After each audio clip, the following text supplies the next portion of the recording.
Sick of people at ESPN or SportsCenter who think they have their heads on their shoulders but really don't? Well, it's time for the Jimmy the K Sports Show. We're going to give you the most urgent sports news. Now sit back, buckle up, and get ready for the #1 sports show on the web and life in the fast lane. Here we go, my sports friends.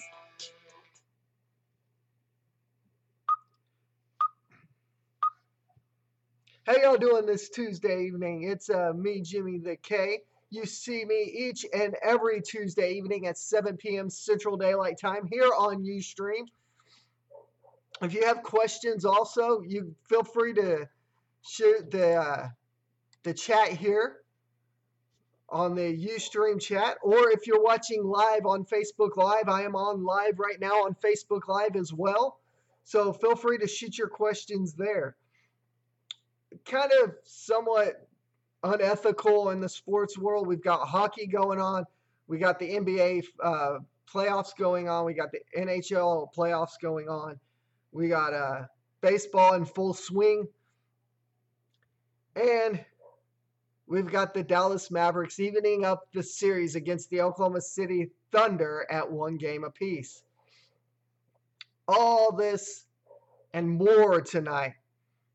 I want to start off with an intriguing story, and speculation is, this is only speculation, this is not it's quite known just yet. However, speculation is that Jeff Van Gundy, everyone in Houston remember Jeff Van Gundy? Jeff Van Gundy has been courted by the owner of the Houston Rockets to quite possibly come back and coach the Houston Rockets after this season. Of course, Jeff Van Gundy does not do interviews, does not do anything of the such until after the playoffs are over with. All due respect, that's very smart of him. So, what are my thoughts on Jeff Van Gundy returning to the Houston Rockets? I think, in my honest opinion, that Jeff Van Gundy can do what he did with the Houston Rockets many, many years ago.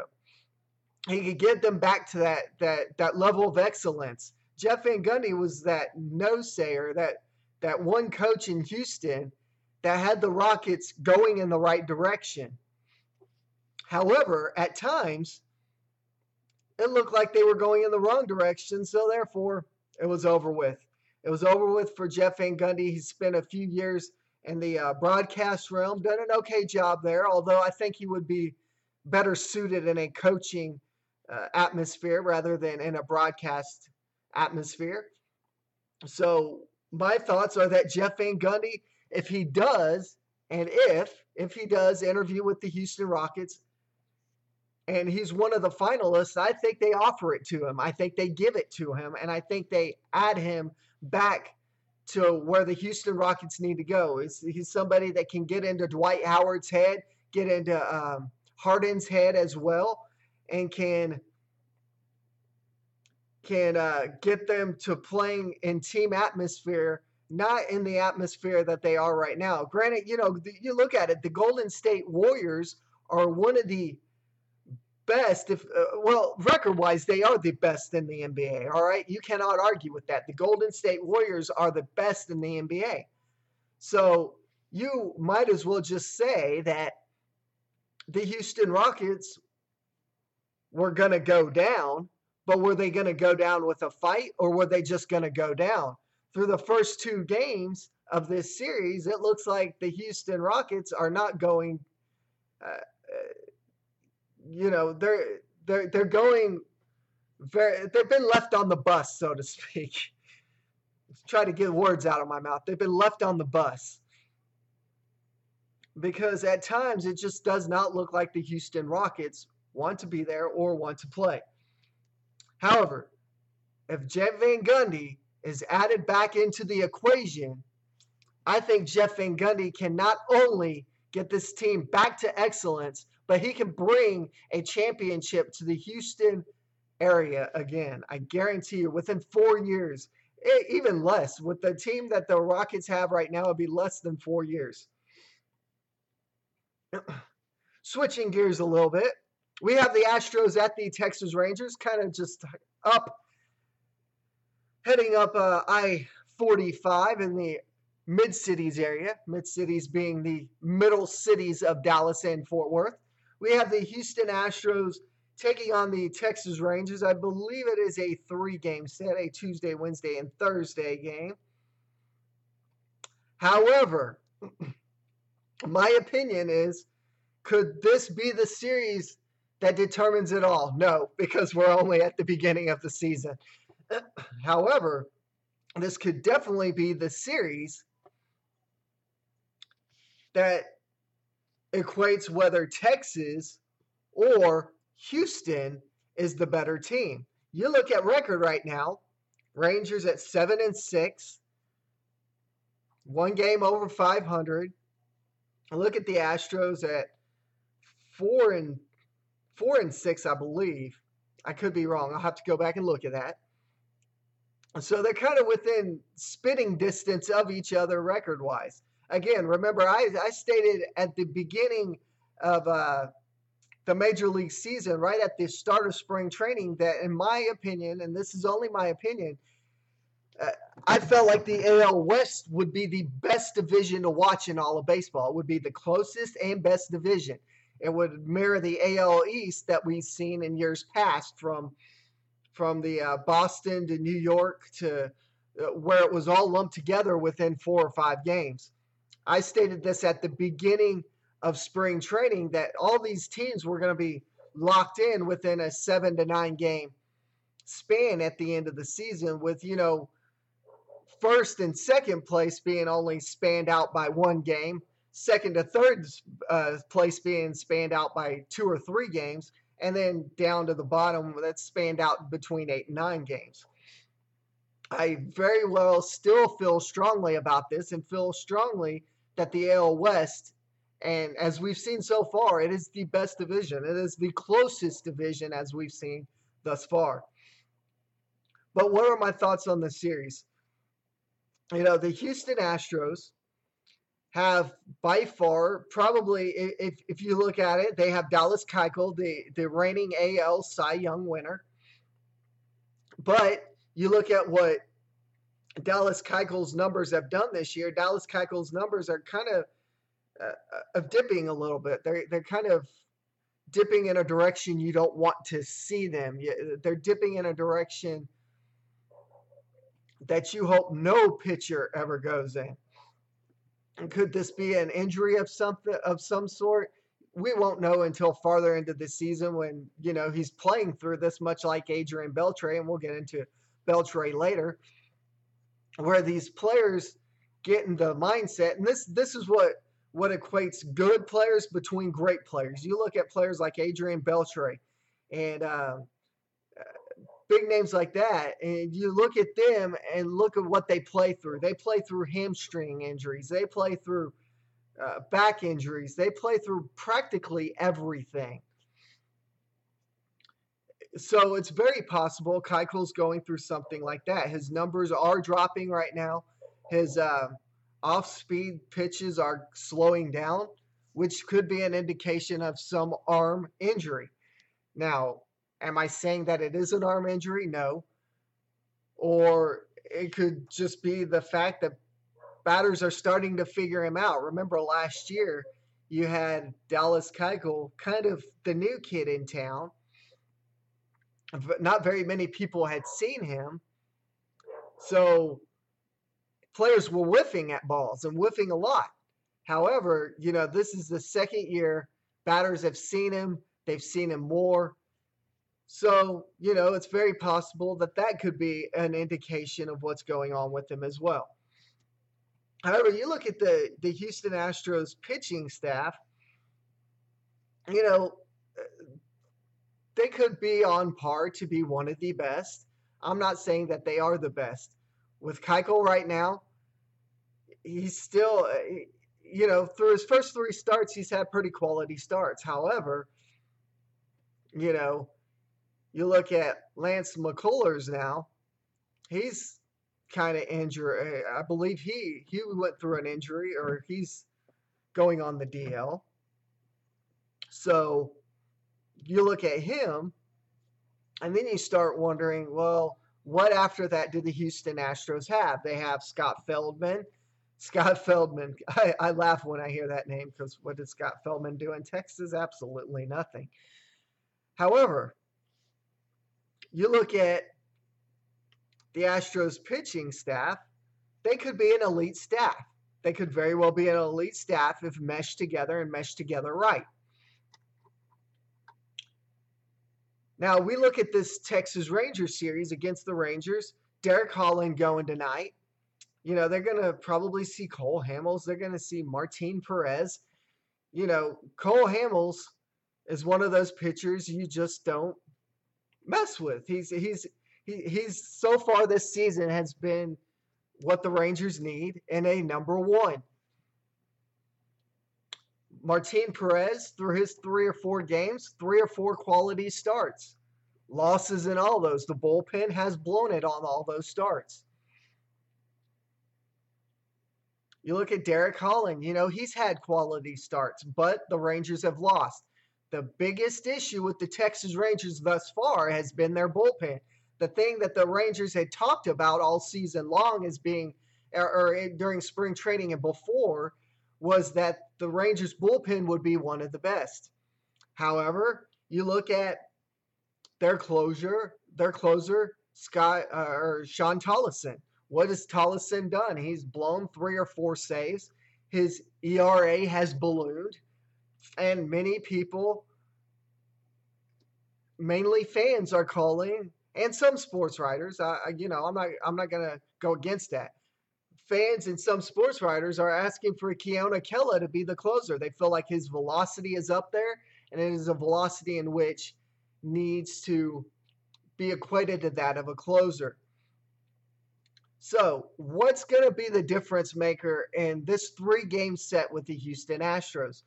The biggest difference maker in all of this is going to be the bullpen. The bullpen. The Rangers bullpen has yet proven that they can, get a start. The starters have proven that they can get quality starts just fine.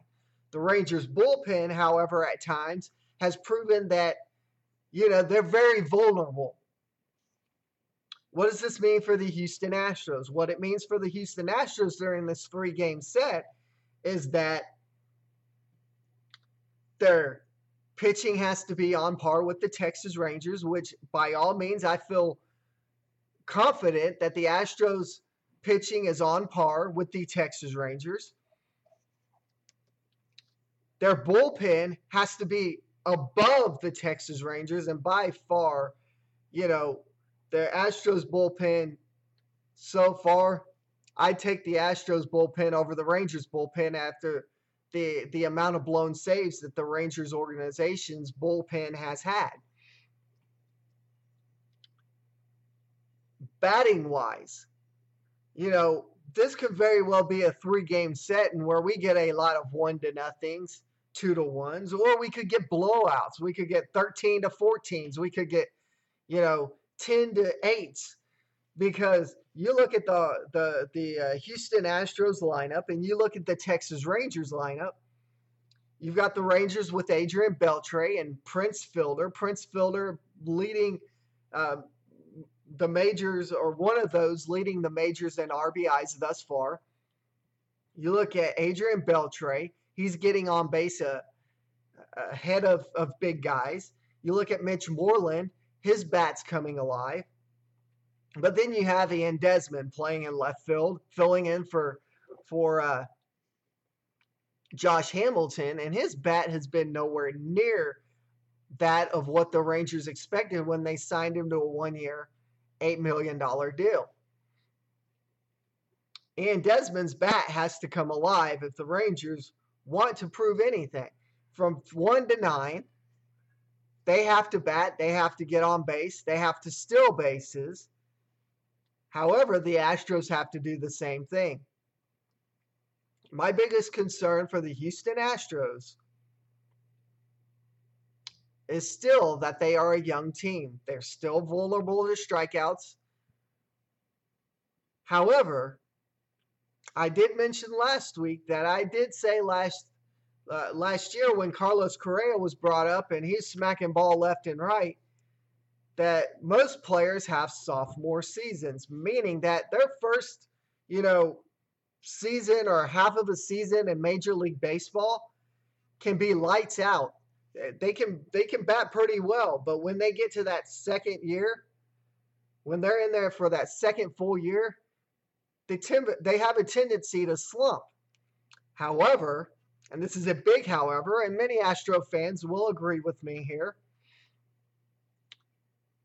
the Houston Astros, Carlos Correa has proven that he is not going to have a sophomore year.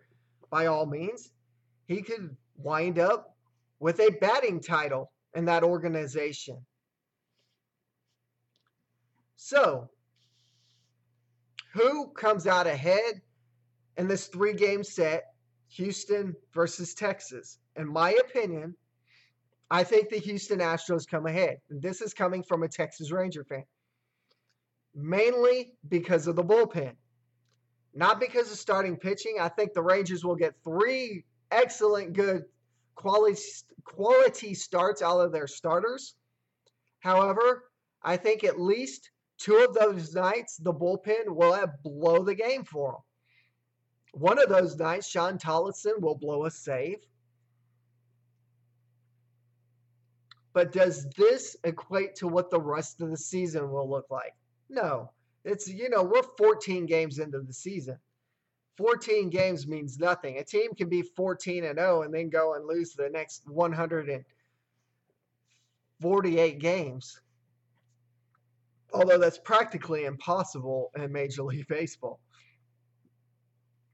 While we're on that of the topic of the Texas Rangers, I want to tip my hats off to the Texas Rangers for signing Adrian Beltre to a 2-year, $36 million deal. At 2 years and $36 million, that basically equates to $18 million a year. I tip my hat to the Texas Rangers. I reserve the right, however, to say whether it was a good deal or a bad deal, because there's several equations. There's a positive side to this, and there's always a negative side to this. If you follow our website, which I'm going to say this right. If the website is www.screamerproduction.wix.com/allaboutsportszone, you'll notice that one of my blog posts the other day, and I'll kind of skim through this and give you a verbatim of what I wrote, was the Rangers tighten up their Beltre. Play on words. I tried. I'm no comedian here, people. Well, it looks like the Texas Rangers fans, either you're going to have one of 2 reactions. Either you're going to be happy at the fact that the Rangers locked up Adrian Beltre to a 2-year, $36 million deal, or you're going to be wondering what that's going to do to the other talented third baseman, Joey Gallo, and the minors. And so let's look at both ends of the spectrum. Let's look at the positive side of this. The positive side of the deal is, if you look at it, for the first 5 years that Adrian Beltre has been in a Ranger uniform, the Rangers have been in the playoffs 3 of those 5 years. This is his 6th year with the Texas Rangers. He's been the quiet leader in the Rangers clubhouse. Last year, quietly leading the Texas Rangers back from 8 games under 500. You look at, a lot of reporters wanted to, credit Jeff Bannister, which, you have to credit the manager to an extent, but you can credit other players as well. And Jeff Bannister, towards the end of the season, was crediting players like Adrian Beltre, Prince Fielder, for having those closed-door meetings and helping them lead them back to winning the AL West after being 8 games under 500 at one point.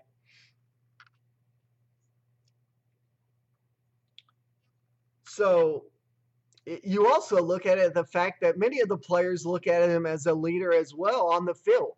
We clearly saw that last year during the first round of the playoffs when they were playing the Toronto Blue Jays, and they lost. However, come to find out after the series was over with, Adrian Beltre was playing through an injury.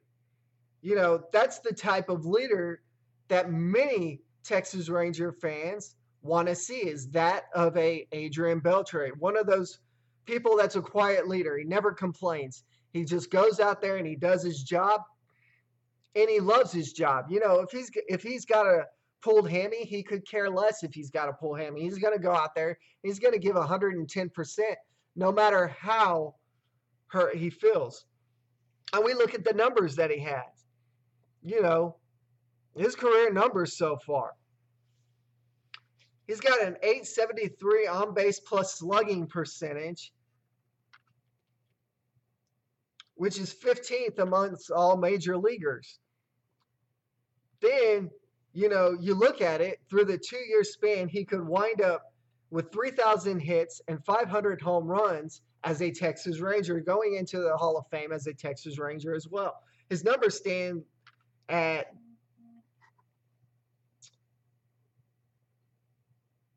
2,780 hits and 415 home runs. So that is very reachable for Adrian Beltre. He's also currently only sitting second to that of Brooke Robinson, who holds the record for most games played at third base at 2,790.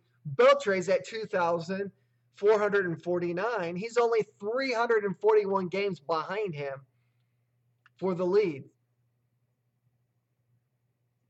He's by far going into the Hall of Fame with the stats that he currently sits at. Now, one thing is for sure, he's going to retire as a Texas Ranger going into the Hall of Fame. Now, let's look at the negative side of this. The negative side is that the Texas Rangers have a talented prospect, one of the top 5 prospects in the organization. As a matter of fact, a top 3 prospect, and that of third baseman Joey Gallo. So what does this do to Joey Gallo's stock? Does it help or does it hurt him? Well, there's one of two things it can do. The Rangers can either trade him because, he's looking to finally move into the majors this year or next, or they're going to keep him in the Rangers organization and let Beltre mentor him in the next couple of years as he moves into the third base wing. So what are my thoughts on this? The negative side of this is that, if the Rangers are going to trade Joey Gallo this season, it's going to be for a controllable pitcher that becomes available. Period. End of discussion. It's going to be a top-tier pitcher that's controllable for many years. It's not going to be a rental that, we want this guy, we're going to have him for a half of a season and that's it. Not for Joey Gallo. It's not going to be. However, in my opinion, this would be a huge mistake on the Rangers' part, as we've watched many a talent be traded away to make the team that they traded to look like geniuses. Gallo will get more of a look in every opportunity. This opens the door to him being called an outfielder with any more lack of play from either Mazzara, who we have not seen a lack of play from thus far, or Desmond, which is very possible. If Desmond's bat does not get hot, either Desmond gets sent down to AAA to get his mechanics worked on, and Gallo gets called up as an outfielder with Mazzara taking over in left field. But I want to trust that the Texas Rangers front office and John Daniels will make the right decision in sticking with Joey Gallo. However, this is definitely something I feel strongly about, and that's that Joey Gallo will not be in a Ranger uniform after or before the trade deadline. Joey Gallo is a power hitter. Power hitters come with high strikeout rates. We see that with Gallo. Beltre will not hold up for the entire 2 years, in my opinion, of the contract, and you should shift him to DH if and when the time arrives, and give Gallo the everyday reins of third base, not only giving Beltre the opportunity to mentor Gallo to seasons for the seasons to come, but to make him the best third baseman in the game. That's what I think the Texas Rangers should do as far as that is concerned.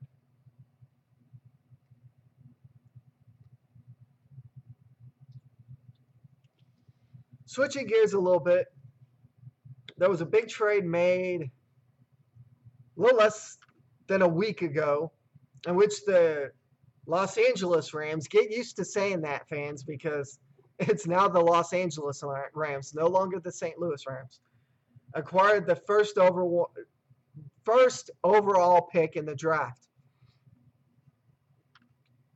Pretty good deal on both parts. The Rams get a trade with the Titans. The Titans pick up a huge package in which they can pick up the players in the draft that they would like. The Rams are more than likely going to go after a quarterback. What does that do for the Dallas Cowboys? The Dallas Cowboys will get the second quarterback in the draft. More than likely, it looks like Jared Goff. If he's still available on the board, that will be the quarterback the Dallas Cowboys take. On the NFL side, we have a question from Kelly Stover here on Facebook Live as my thoughts to what I think about the Texans releasing Brian Hoyer and waiving B.J. Daniels.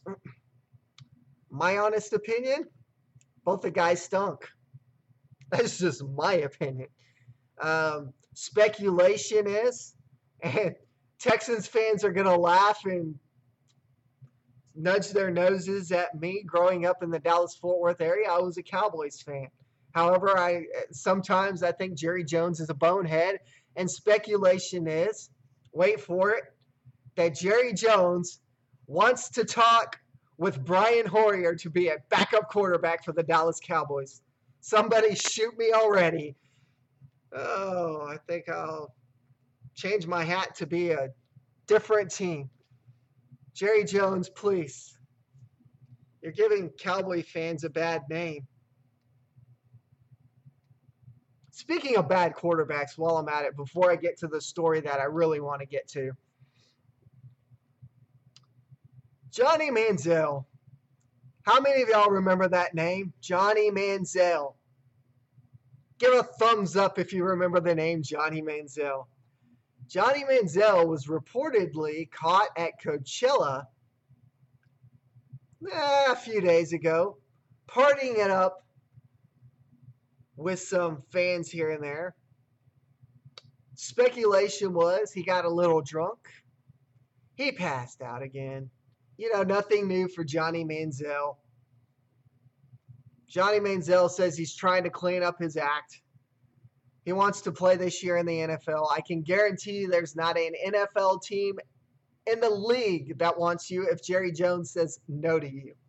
And Jerry Jones has already said no to you. You got to get your act together. So, sorry, Cowboy.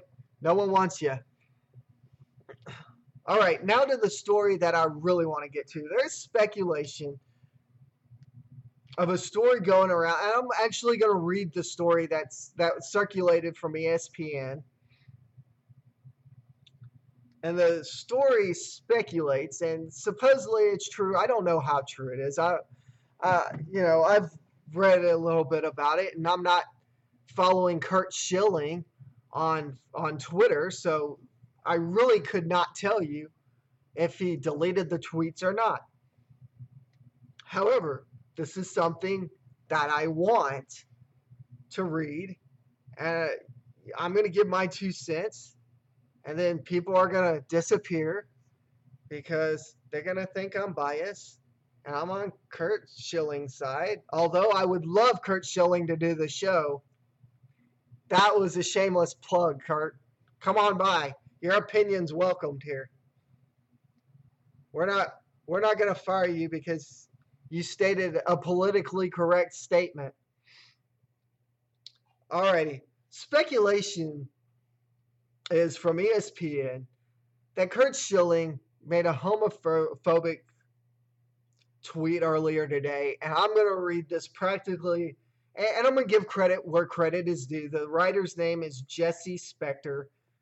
You know, by all means, I'm not a big fan of ESPN, as you can tell from the beginning of the show. If you watch it on YouTube or anywhere else, from the website to YouTube to here on Ustream or Facebook Live, I'm just not a big fan of ESPN because of their one-sidedness, so to speak. You know, they want their anchors to be politically correct on certain topics, but yet when they become too politically correct, we wind up with they need to fire so and so. Okay, so I'm reading this verbatim. This is a story by Jesse Spector out of the ESPN. Okay, it's tempting to say ESPN should not fire Curt Schilling for his latest foray into hate speech via Facebook Meme.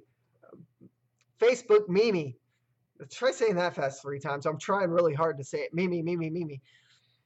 This time adding transphobia to his smorgasbord of disrespect for a wide swath of human race.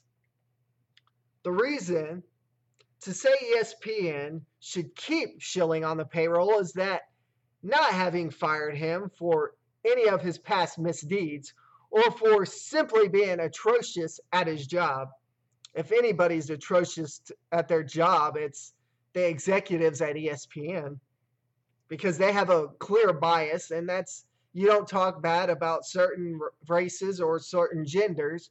Otherwise, you know, you're homophobic, you're racist. Otherwise, we can let Chris Carter tell thugs, and I'm going to call it like it is, Chris Carter in a public forum tell thugs that they can, you know, they're going to have policemen jump on them because they're racist. And, you know, sometimes, you know, you just need to, sometimes you just need to give them the bird. You know, all cops, you know, it's not worth it. It's not worth it. Yet that kind of stuff's allowed on ESPN, and they don't fire Chris Carter. Oh, that was from 5 years ago. Curt Schilling's been doing this for 5 years. I don't care if Curt Schilling's been doing this for a year or for 10 years. This is my problem with ESPN. They are biased on one side of the freeway. However, the other side of the freeway, they don't care about. So I side 100% with Curt Schilling on this, because Curt Schilling has a right to his opinion, albeit they're telling him that he can't have it because he's being anchored. It happens these days.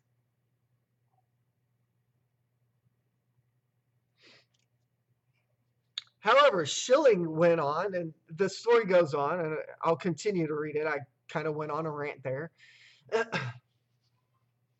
Such reasoning, though, does not work. Schilling, who should have been fired yesterday, should have been fired the day before that, should have been fired so many previous times, still should be fired.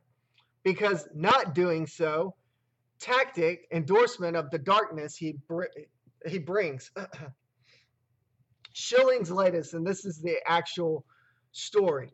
On Monday, the retired star pitcher reposted, then deleted, allegedly. I have not seen this. Again, like I said, I don't follow Curt Schilling on Twitter, so I don't know. This is coming from ESPN. It's very well, this could be a TMZ type story. Then deleted a meme on his Facebook page depicting apparently what Schilling believes to be a transgender person, along with degrading commentary about transgender bathroom laws. I've read the details, and I will read them after I get through reading this. Details here, if you can stomach them, I'll go back after reading this. Schilling absolutely has the right to say whatever he wants, be it in his own voice or sharing the most vile things he can find online. This is America, and we have the First Amendment. ESPN also has the right to kick him to the curb, because the First Amendment does not mean that you have the right to say whatever you want and be free from consequences in your personal relationships. Okay, I can agree with that statement. I agree with that statement. However, he also has the right to sue your butts, which could very well happen. As a corporation and thus a person under the rules of Citizens United, Disney can sever its relationship with Schilling at any time. Beyond that, anything to be said about Schilling isn't new, other than the particular line he crossed. The headline on Tuesday could easily be, "You will totally believe what Curt Schilling said this time." Even Schilling's bosses can believe it at this point, and embrace. It's time for the bosses to embrace the belief long held in so many other quarters that Schilling is somebody ESPN should have no business associating itself with. Okay. The meme that was posted. The meme that was posted was a man, and I'll give you a visual because I have no way of showing you. Was a man. It looked like a biker dude. He had his biker vest on and holes cut out where where the breastises should be, and then holes cut out in other places, and certain things hanging out that I practically didn't want to see. Basically, Schilling saying that these people do not belong in bathrooms or restrooms. You know, if you are a man, you have male parts, you go to the male bathroom. And that's what Schilling was saying all along, albeit it was through a Facebook meme that was later deleted, allegedly. If you have woman parts, you go to the woman's restroom and vice versa. What's wrong with Curt Schilling saying that? There's absolutely nothing wrong. I've already said this, and I said this to my wife. My daughter will be 2 on Tuesday. Sadly, I've got to worry more and more about this as she gets older.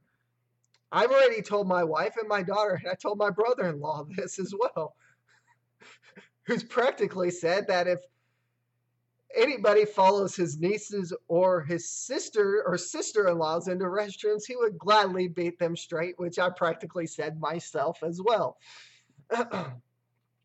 You know, the truth of the matter is, Curt Schilling is 100% right.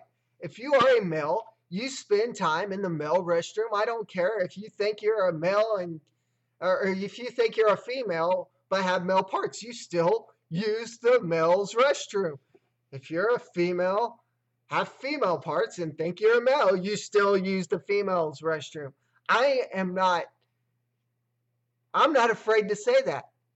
I'm not run by any corporation other than my corporation. The I say what I want corporation, even if it offends you at times, corporation. There's the door, walk out if you don't like it, corporation. I'm not run by ESPN. Maybe this is why ESPN won't look at videos that I've done. Maybe this is why Fox Sports won't take seconds out of their day when I get letters back after sending these videos to these corporations saying, nuh-uh, we ain't having none of this. Why? Because, as Curt Schilling said, they're bigots. That's exactly what ESPN is. They have a bias. They have a bias against people that have a right to say what they want to say about certain people against those other people. I'm not going to say what those people are, because if I said it, I'd be labeled a racist or a bigot. Okay? I'm not afraid to say it. Curt Schilling is 100% right in this. I'd love to interview Curt Schilling. And a matter of fact, I might get off the show and send Curt Schilling a message through his agent, because I really would like his 2 cents on this. And his 2 cents, I am 99.99999% sure that I would agree with this. I'm politically correct. Exactly. That's why ESPN can't handle it. They can't handle politically correct people. PC does not mean politically correct in their organization. I have no qualms with Curt Schilling saying what he said there. I have no qualms with what he said months ago when he was defending his daughter on Twitter. I have absolutely no qualms with that. ESPN writers at the time thought Schilling should be fired for going after guys that were claiming that they were going to find his daughter and rape her. You want to know something? If I was Curt Schilling, I would have done the same thing. I would have went on Twitter and blasted them the same way he did. But yet again, people at ESPN felt like he should have been fired because you cannot go after those guys and do what you did. You can't? Why not? It's his daughter. He's got a right to defend his daughter. Just like in this same scenario. He's got a right to defend his wife and his daughter, just the same way I've got a right to defend my wife or my daughter. That's why I will agree with Curt Schilling. Curt Schilling at times, there are times when I will definitely disagree with Curt Schilling. Curt Schilling has probably one of the dirtiest mouths in all of baseball, if you think about it. I read the tweets from after the guys were attacking his daughter, and they were laced with a lot of 4-letter words and 5-letter words that I don't envision myself saying. Some I don't even know what mean.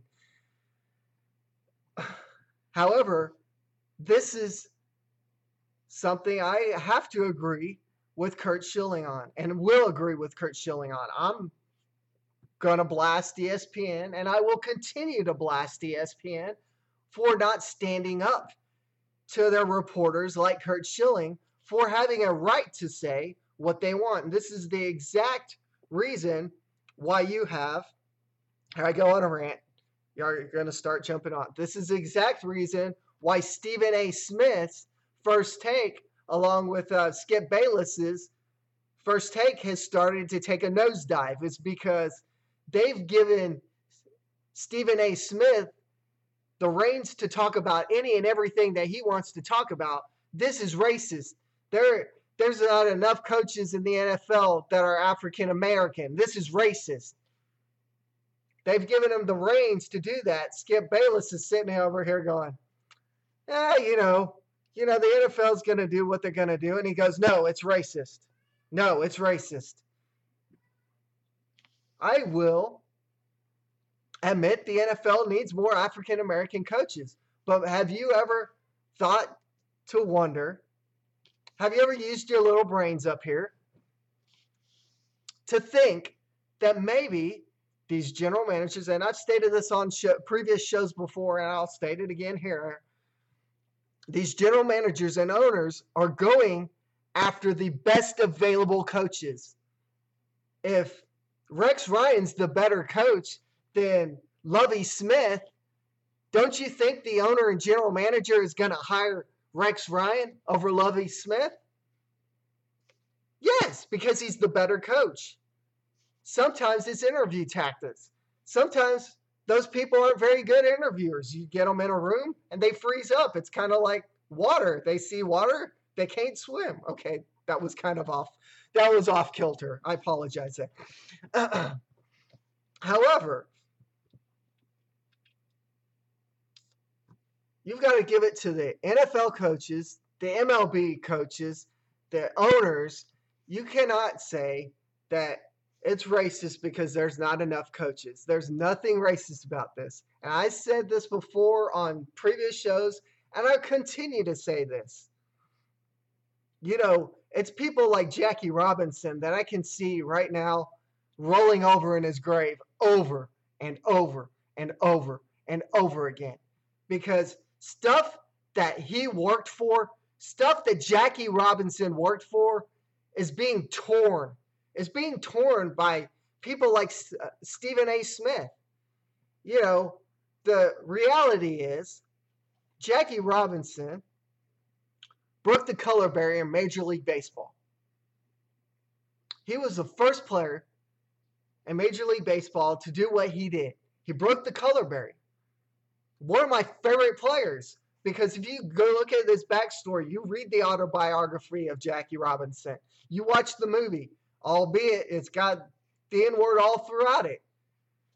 But you sit here and you kind of wonder why is you. I watched the movie the first time and heard the N-word over and over and over again, and got to thinking, why is it so many times in there? And you step back and realize this movie was made back in the was set back in the 1940s, 50s, when the word was acceptable, and that's what they were to our great great grandparents. Is that what they are to us? No. But he broke the color barrier. He gave Major League Baseball a stepping stone to where it could get to today. Jackie Robinson, I can guarantee you, would not agree with anything going on. He would be blasting Stephen A. Smith. He would be blasting the executives at ESPN the same way that I am. And I blast them with all due respect. You know, there's times when I'm pretty sure that they could blast me, which is very possible. But at what point do I care? I don't, because this is the I don't care, see the doors back there, hit the road Jack Corporation. I want kids to go back to playing the game,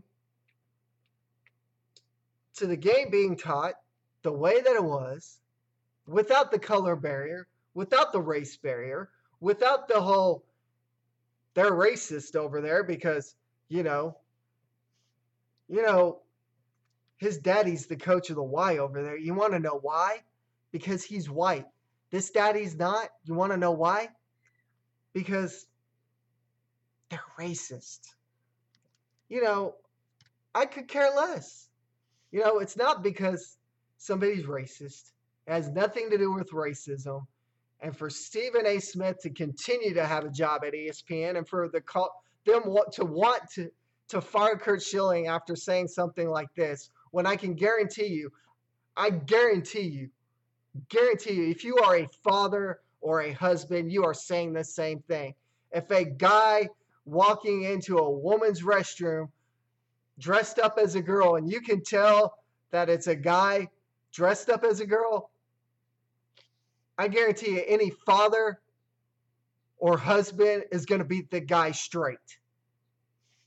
There is no room for that. And for ESPN and this writer to call for the firing of Curt Schilling, yet ESPN writing piggyback on Stephen A. Smith, who has been race baiting over at ESPN for the last year and continues to race bait. And, ever since the whole, and I don't want to get off into a rant because I don't want somebody to come on here and hear the wrong thing and be, oh, I'm racist.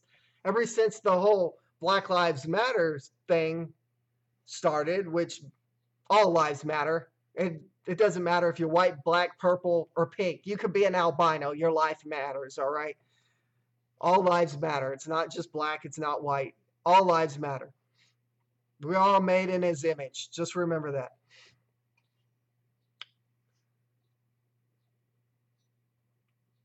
But ever since then, Stephen A. Smith has kind of taken that stance where everything is racist.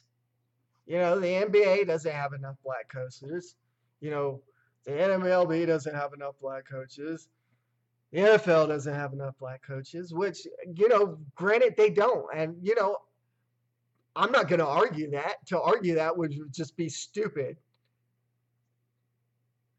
To argue that would just be stupid and dumb because these leagues don't. However, is it because of their color of their skin, or is it because of their interview tactics or the way they interview, or is it because these MLB owners and and general managers hire the best available people. My opinion, and I think this is everyone else's opinion, unless you're on the whole other kick, is that everyone, these owners and general managers are hiring the best available.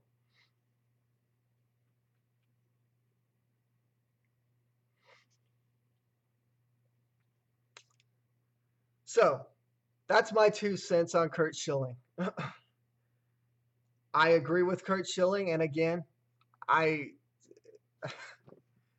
it's sad to even say that I had to read a story like this. Although I figured when I saw the picture of Curt Schilling, I didn't even have to read the headlines. I knew from the picture that they were going to blast him because that's been ESPN's tactic over the last year. But when I read the story, it kind of bumfuzzles you why a writer like this, in some ways it bumfuzzles you, in other ways it doesn't. Why a writer would even write something like that. Granted, this writer may not have a wife or child. His attitude will change once he has a little girl, I guarantee. Says us daddies protect our little daughters. That's just the way it is. I beat them straight. Curt Schilling had the right to say what he said. Does ESPN, as the writer said, have the right to can Curt Schilling? They do. They have that right. He's an at-will employee. He's somebody that's more than likely not under contract. So they have the right to can him if they want to, or suspend him, which, the last 2 or 3 times they've suspended him. I think the last time they suspended him, I believe 2 or 3 weeks from Sunday Night Baseball. He did it again. Maybe they suspend him again from Sunday Night Baseball. Maybe they fire him. I don't know what they do with Curt Schilling. But again, his opinion would be welcomed here on the Jimmy the K Sports Show. So, Curt, I may follow you on Twitter. You may follow me back. If you do, send me a shout out. Let me know you want to be a part of the show. We'll figure out how to Google Plus or Google Play or Google the picture-in-picture thing. See, I'm old-fashioned now, so the whole picture-in-picture and being able to talk to somebody on the other side with the little picture thing's kind of neat to me. Give me a shout out. Well, that's the Jimmy the K Sports Show for this Tuesday night. I thank you, the fans, for stopping by, not only here on Ustream, but also for stopping by on Facebook Live. This was the first week in which I did a Facebook Live as well. I kind of wanted to see how it worked with doing Ustream as well. Many questions and comments.